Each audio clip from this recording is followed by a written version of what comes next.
Hello everyone, welcome to the third lesson of Microsoft OneNote. So today I am going to give you a very interesting tip on notes. Do you know that you can do math in notes without going to the calculator? From OneNote you can do math. Let's see how you can do that. Let's say you want to add few numbers to get the sum, right?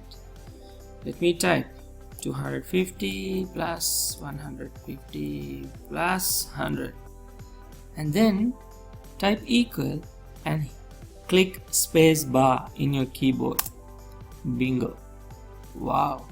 See? Let's multiply something. Okay, 500 into 2 equal space bar. Wow, right? Anything you want to divide, right? 750 divide by 2 equal spacebar. Okay, so like this way, without going to the calculator when you are taking the notes, you can do the maths, right?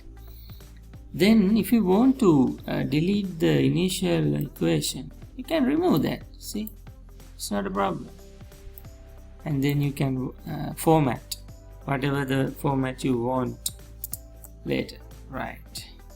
Okay, so that is how you can do the maths using OneNote. Hope you like it and apply it in your day-to-day work. Thank you very much for watching this demo. We'll meet in the next tips and tricks lesson of Microsoft OneNote. God bless you all.